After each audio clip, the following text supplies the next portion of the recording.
All right, so here's our agenda for today's discussion. Uh, how to evaluate student work in engineering ethics. And I'm anticipating that many of you find this uh, responsibility challenging because the evaluation of the work that students will do in ethics seems quite different from the modes of evaluation that would work in the other kinds of uh, skills that you measure and test. Let's put it this way.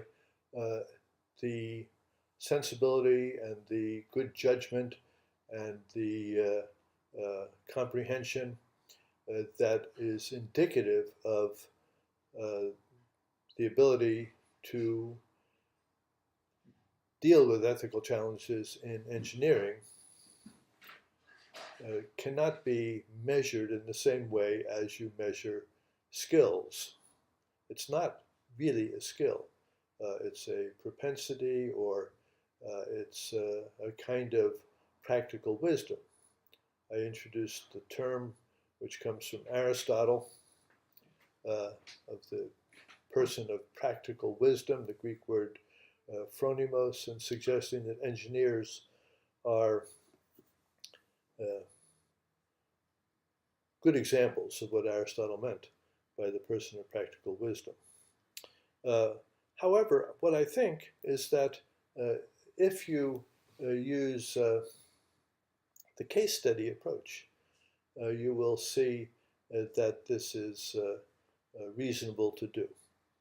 And so I've compiled here a couple of videos to help you see how engineers approach the ethical dimensions inherent in some of these complex engineering case studies.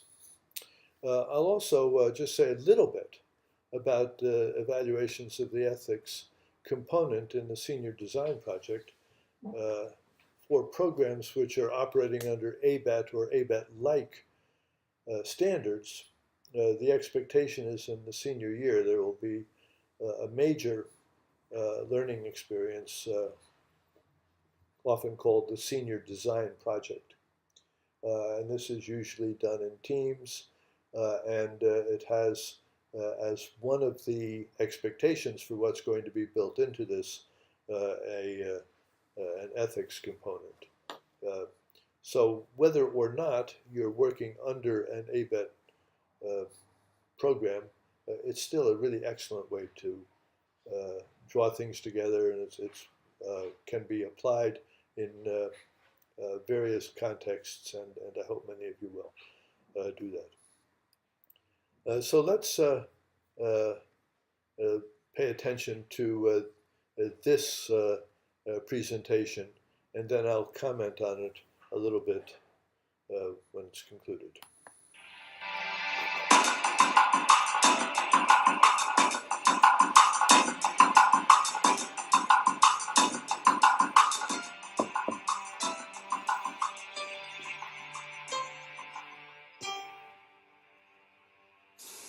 Use the case studies in all sorts of different ways, actually. They've really been, they're very rich, and there's a lot of information out there, and a lot of it's now very accessible with the internet, and they're fun in some strange way. So we use them all over the place. I use a couple case studies in the introductory class. I use the Challenger explosion and the Citicorp tower in Manhattan that didn't fall down, but had some very similar issues in terms of the organizational problems that the people trying to solve the problems faced. I make use of structural case studies in my introductory structures courses, and I use collapses that tie in the technical material. So I talk about the Hyatt Regency walkway collapse as an example. First as an example of what happens if you don't do your free body diagrams correctly, but then later on as an example of the result of some of the structural design choices that were made in terms of what the cross sections and manufacturing methods they chose, and in both cases really also looking at some of the designers' assumptions and how the designers ignored The fact that the thing had to be manufactured, that somebody was going to have to build it, and came up with a design that was really unrealistic. Do similar things with other famous case studies. There's other building collapses that tie into material. The Kemper Arena in Kansas City ties into some of the basic structures because there were some questionable design and construction and also issues, and also some analysis mistakes that were kind of egregious that have to do with deflection. So they work well when students are learning deflection, which most of them don't like. So it makes it a bit more real. And there's some famous case studies for collapses due to buckling. The Hartford Civic Center collapsed under snow, and a bridge being built outside of Quebec City over the St. Lawrence River collapsed with most of the work crew on it. In both cases, it was because the people involved had not correctly analyzed the buckling potential, which in a nutshell is, well, it's the best way to get a large structure to fall down very, very quickly, but it's effectively exciting the first harmonic of a structural member in compression, which is kind of like tweaking a guitar string with no fretting on it. And when you do that, of course, the guitar string just vibrates, but if it's a structural member carrying a load, it wants to vibrate, but it's being pushed, so instead it just collapses and everything falls down with it. In our materials class, which is related to the structural classes, my colleague who teaches that class uses the Challenger and Columbia cases, those two accidents, and she also uses the World Trade Center tower because they're all examples of material issues and materials and actions, and how choices on materials that are made in the design process flow into results when you start looking at the organizational impacts of how systems run, human systems run. And even something that seems to be well designed and well thought out initially can run into problems if the system that's supposed to maintain and watch over it doesn't work properly. And the World Trade Center case also shows the very basic issues of how material properties change under different conditions, in this case steel softening as it gets hot specifically. In the actual writing and ethics class, I make use of many, many case studies, and I use them in different ways. The ones I talk about, I actually rehash and revisit some of the ones I've already mentioned.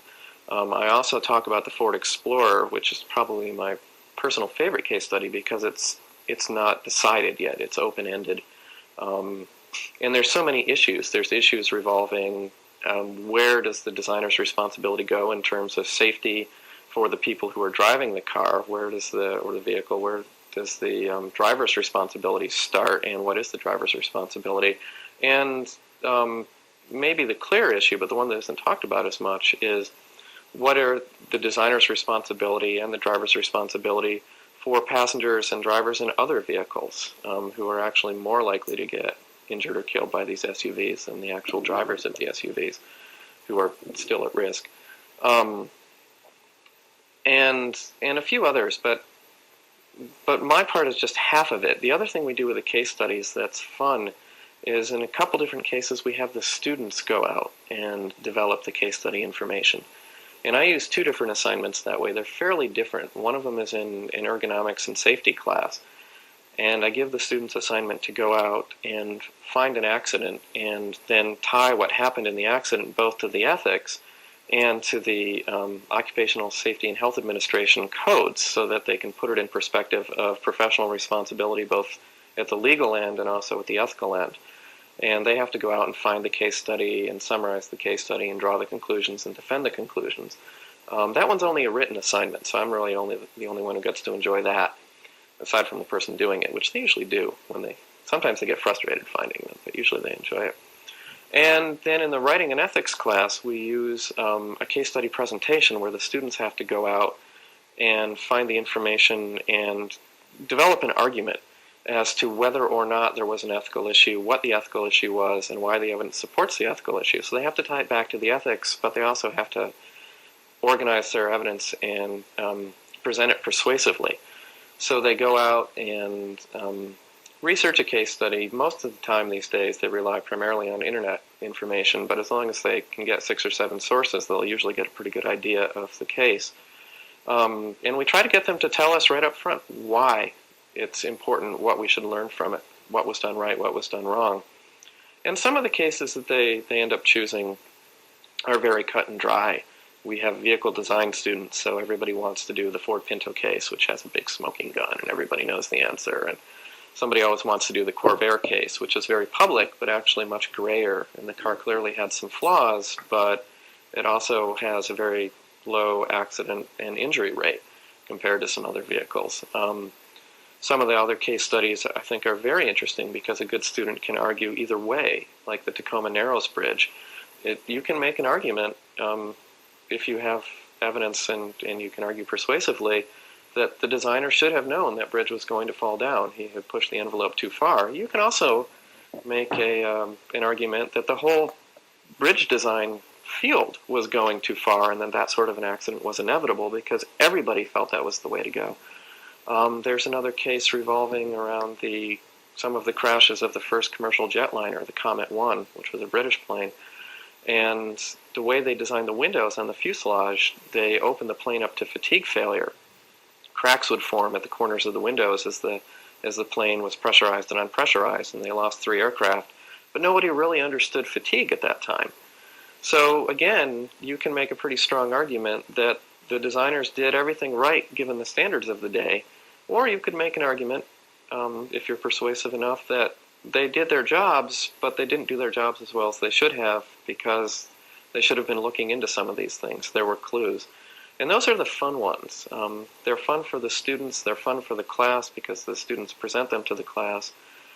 And they're fun for me because I get to see the different takes and different perspectives on them. The one challenge, of course, for those, and it's probably the biggest challenge of using the case studies, is I need to know something about all of them. So I need to be conversant in all the cases, and my list that I hand out to the students is about 80 cases now. And, every year the students come up with 2 to 5 new ones I'm not familiar with. And they also come up with ones I haven't thought about in 3 or 4 years that I have to refamiliarize myself with. But I have to make sure that, A, I can ask questions, but B, if the student doesn't do a good job, I can fix the problems. I can fix the historical inaccuracies or the technical inaccuracies. I don't try to ever debate their conclusions if they're based on fact, even if I disagree with where they came from. But if they've got the technical part wrong, I need to make sure that the rest of the class doesn't walk away with a fundamental misunderstanding of what happened or why it happened.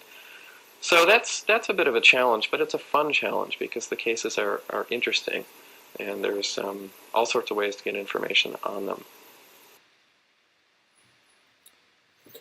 Okay, so this discussion of the use of case studies, I think, brings out a lot of rich ideas about how to approach them in the context of teaching ethics. He did point out on several occasions that the solutions or the ethical recommendations or the ethical evaluations that students derive from their study of the case can oftentimes go more than one way.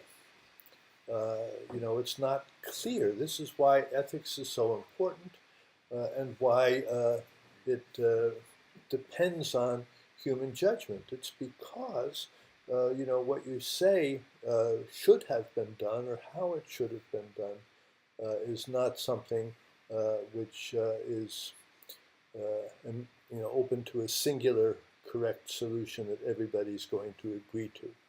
So what you have to look for is how well students justify the solution that they come up with. Have they argued it effectively? Is it based on fact? Is their research adequate? Are they allowing their own presuppositions or biases to intervene in the conclusions they're coming to? So what you need to look for is you need to look for how well justified or how well argued their solutions or their conclusions are, and are they historically, technically, factually correct? So if they're not historically, factually, or technically correct, well, of course, they should be penalized for that inadequacy. If the argument is biased or prejudiced or self-serving or not paying attention to the facts, that's a problem as well. But what is not usually at issue is the content or the principle of the solution or the conclusion. So that's, why case studies are good, but it also shows us why, the evaluation of ethics is done on a different basis than many other things that I'm sure you're doing. Now, the scientific knowledge at the time has got to be taken into consideration. What was known, or what were the standards, or what was the prevailing understanding at the time the incident occurred? If we know something on the basis of scientific research or engineering research or experience subsequent to the event described in the case study, and it was not known and could not have been readily known, well then probably you should not hold individuals involved in the case study to that standard. You should judge what they have been doing according to the standards and according to the knowledge and according to the best practices that were available to them at the time. Now, sometimes this gets ambiguous, of course, because sometimes an individual is constrained by the practices of the company or the pressures of the client. In many of the discussions of the Challenger space shuttle disaster, the point is made that the engineers were constrained by company policies and by the pressure given by NASA on the main contractor, Morton Thiokol, to deliver by a certain date. So in that case, the question is, well, what do the engineers who were sort of working on the bench there, designing and recognizing possible problems, what should they have done? How should they have dealt with this? And whistleblowing is one aspect of this that we mentioned previously, and of course it comes into focus when you think about the complexity of a case study like that.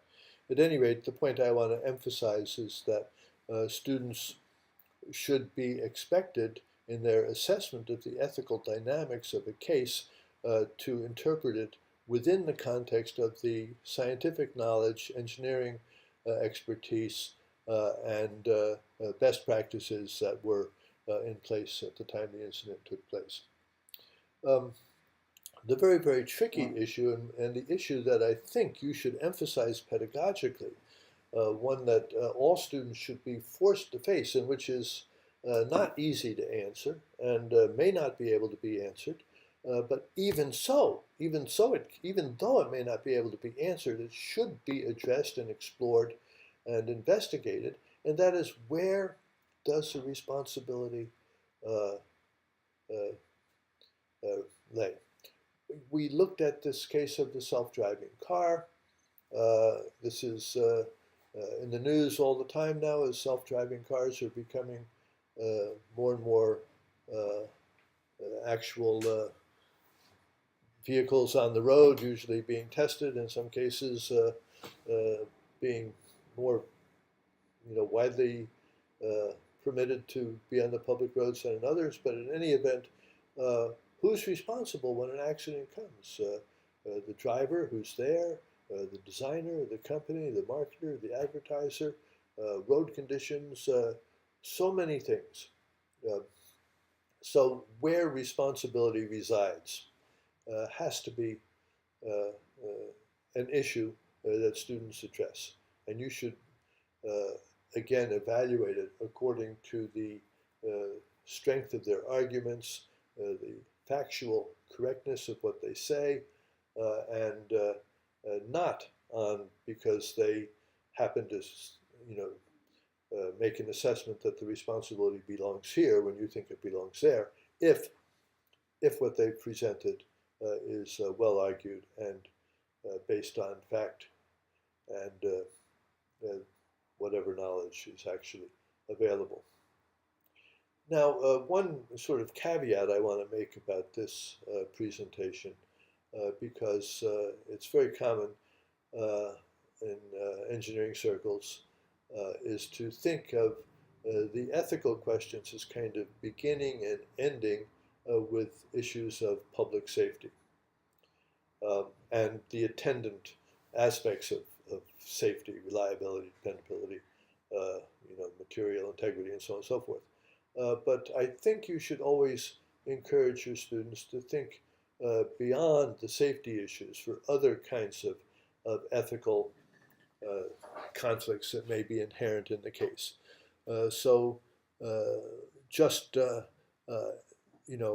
Even though at the heart of most of the case studies is a failure, either due to structure or material, of something that engineers have designed, you should still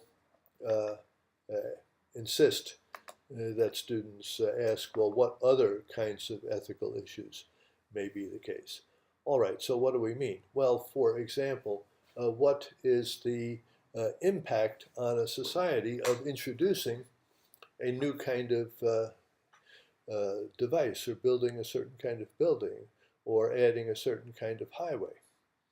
The highway may be beautiful, perfectly safe, reliable, do exactly what it's being asked to do, but may cut through a wilderness area.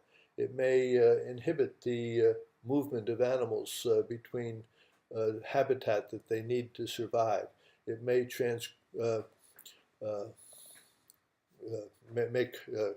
cut across sacred grounds for example, Native Americans, and so on. So these issues have to be considered.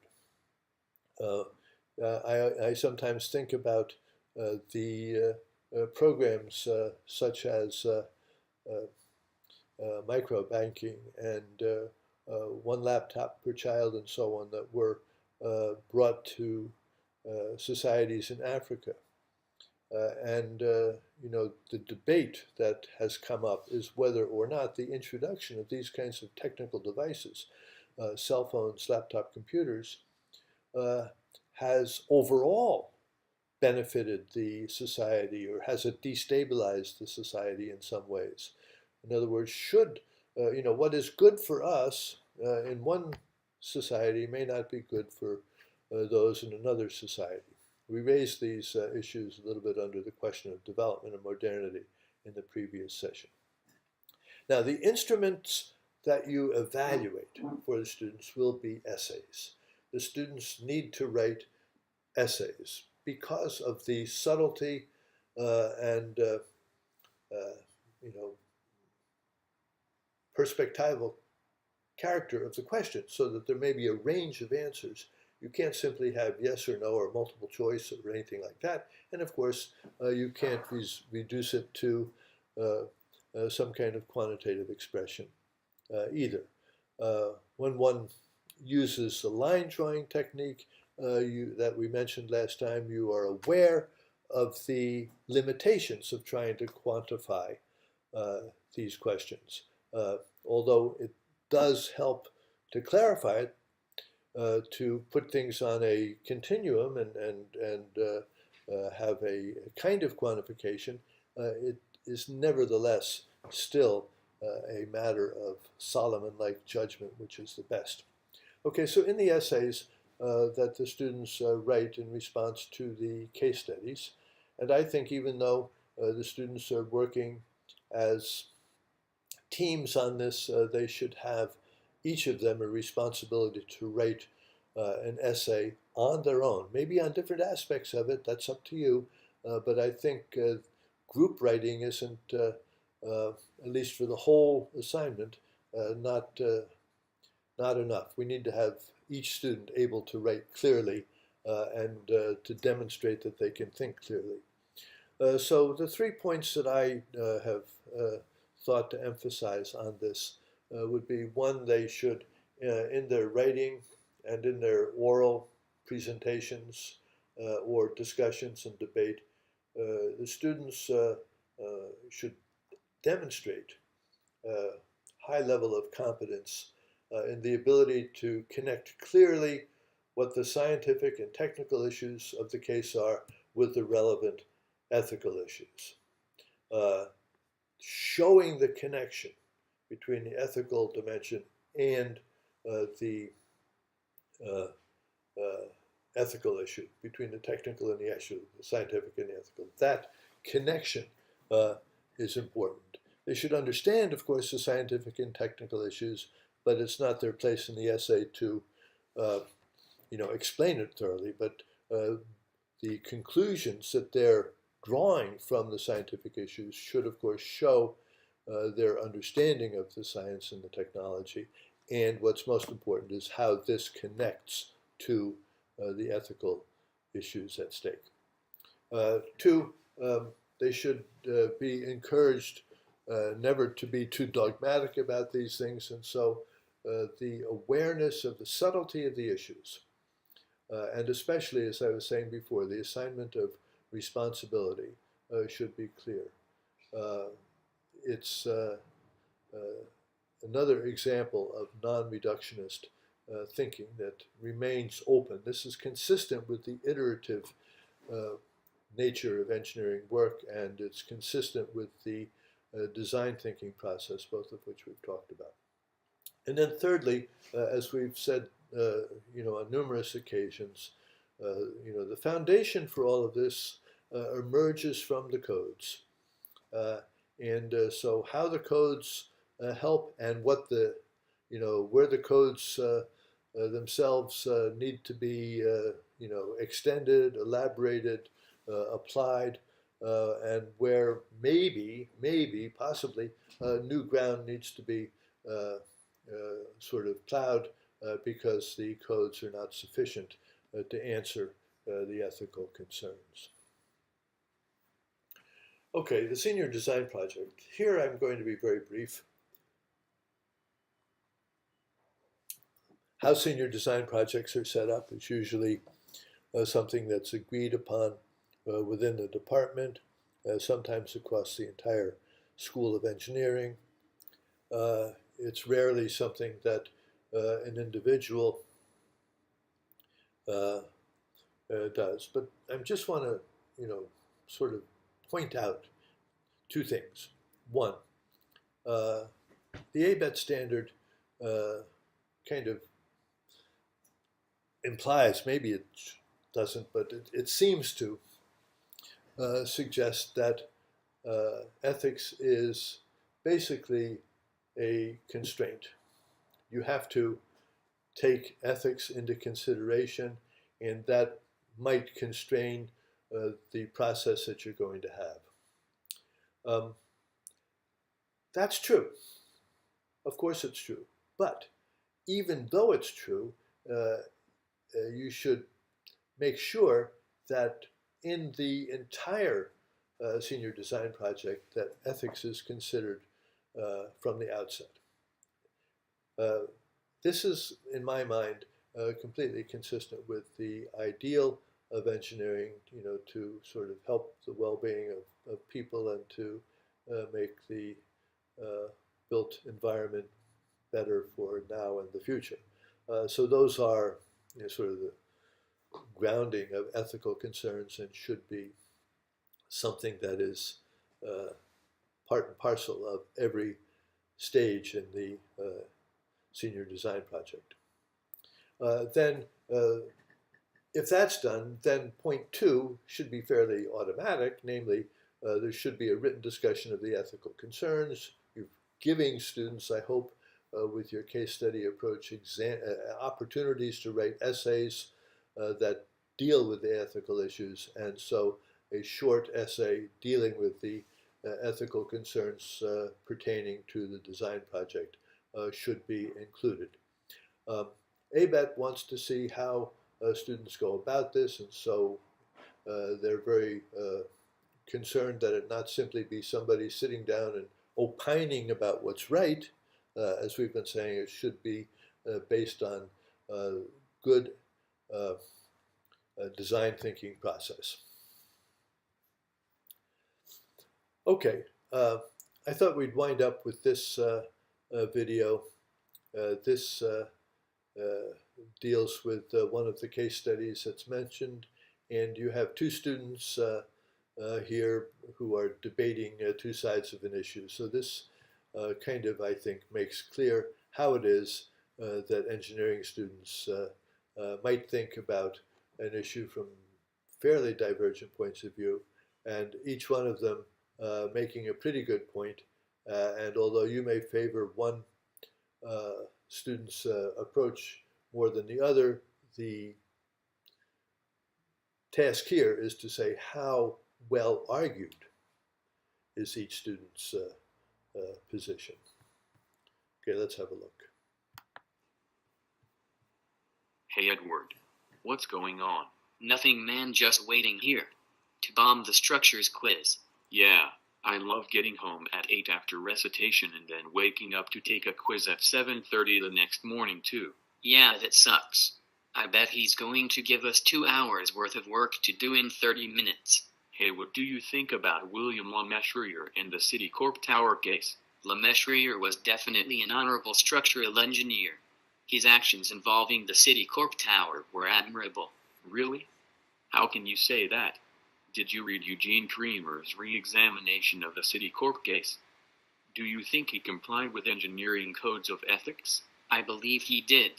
He gives a great example of good ethics by the way he took responsibility. He took action when he learned about the structure's flaws. This case study is presented as a positive example in engineering ethics discussions. He learned about the flaws. Really, dude? It shouldn't have been a surprise to him since he gave the final approval. There is proof from Diane Hartley that he did not double-check calculations. He failed to consider wind loads in every direction. He followed the building code, so I don't think it's his fault. Other members of the group made the changes to the design. But he was the lead engineer. When you are creating such an innovative design, it's the professional's obligation to go beyond building codes. When key design changes are proposed, the decision ought to involve key persons. Okay, but he still took responsibility for fixing the mess. He did not act on self-interest. He sacrificed his reputation for the greater good. Did you know that he considered suicide in Canada before telling anyone else about design flaws? He told his colleagues to be professional and keep their trap shut. He only cared about his reputation. That shows how much he understood about ethics. He also kept the building retrofit secret from the public. He was not holding public safety above all else. That sounds good, but in the real world it's a bunch of baloney. It was not realistic to tell the public. He had to keep it a secret. There would be mass chaos if the public knew. Don't you think people have a right to make a critical decision for themselves? I think it was immoral in this situation. The public takes for granted the soundness of structures like the Citicorp Tower. Maybe, but I still think it was crucial to keep secret. You can't go scaring people for just any reason. A Red Cross estimate indicated that if the building collapsed, up to 200,000 people could have lost their lives. Don't tell me that's not crucial. It would have been an even bigger scandal if the tower had failed and the public found out he was keeping secrets. Okay, go on. The Board of Ethical Review said, the desire to avoid public panic is certainly a legitimate factor in deciding on a course of action, but withholding critical information from thousands of individuals whose safety is compromised over a significant period of time is not a valid alternative. Okay, maybe you have a point, but I'm not really convinced yet. Lemaitre had to make a tough call, and I respect him for that. Okay, let me ask you some basic moral tests. Do the benefits outweigh the harms short-term and long-term? How would you feel if you were living in Manhattan? What if all engineers behaved this way? Was his behavior up to standards of the profession? Would you feel proud of yourself when looking in the mirror? Well, I believe everything was legal, so it must have been moral and good. Really, dude, come on. Just because something is legal does not mean it's moral. Laws don't determine what is right and wrong, you idiot. What was that, man? Calm down. Are you crazy? Don't do that again. Do you want a roundhouse kick to the face?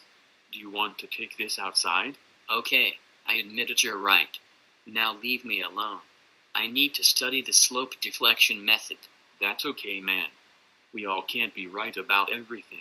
You're such a jerk to me all the time. I don't know why I still talk to you. Well then, do you think he did anything right? Well, I give him credit for fixing the problem in the end. But he was dishonest throughout the whole process. He kept everything a secret for 20 years, which could have advanced the knowledge of the profession. Okay, man. I understand what you are saying. I think there is no right answer to this case study. Are we still friends? Here comes Rajan with his manila envelope. Good luck on the quiz. You too, my amigo.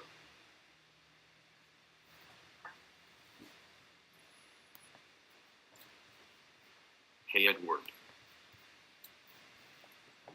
Okay, this I think raises or demonstrates a lot of the potential that's there when you teach ethics. First of all, we saw two arguments, and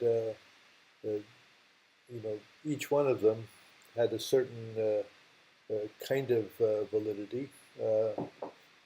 But how would you judge which argument was the better argument? This is a question for students. The process of debating, in this case, didn't lead to complete agreement between the two, but nevertheless they acknowledged each other's points. And they did, especially the fellow with the red tie and the blue shirt, he did enunciate some classical ethical principles for testing the culpability of the designer of the Citicorp's building. So what I simply wanted to do with this was to say, here's an example of a mature debate about an engineering ethical issue in which they're looking for the facts, they're referring to the science and the mathematics, which, as I understand the case, the flaw was in, not having made proper calculations. How is responsibility to be assessed for that? What should be done when you find it out? We talked about public opinion on several cases. The point that had the general public in Manhattan been informed of the possible collapse given certain wind conditions of the building, it would have been very, very costly and destructive to social order. So is that in any way a reason to withhold the information? Must you always reveal everything that you know? There's no situation that is entirely without risk. At what level is the risk such that you cannot keep silent?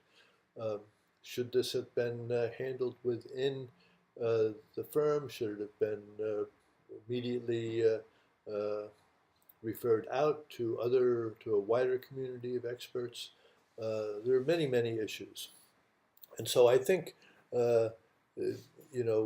for your review, if you were to pay attention to this, possibly yourself, if you're not fully familiar with this case, do some research on it. In your resources folder, you have references to this Citicorp case, and try to decide how you would evaluate the position taken by each of the students in this video. That's your task as an evaluator of ethics, is to try to see how complete, adequate, honest, well argued, and relevant to public concern the position is. Okay, so that's the end of the 5th unit. I hope that these 5 units and the accompanying materials and the coordination that you're getting on site are helpful to you, and that it contributes to your larger understanding of the opportunities inherent in teaching ethics to engineers. I'd like to acknowledge these different videos I've used in the series of units. They're all in the public domain, but I appreciate the many types and expertise that contributed to their preparation and the availability of them for us to use here. So that's the conclusion, and you will be in touch with me through the forum and in other ways online, as well as with each other in your teams and with your on-site instructor. So thanks so much. Bye-bye.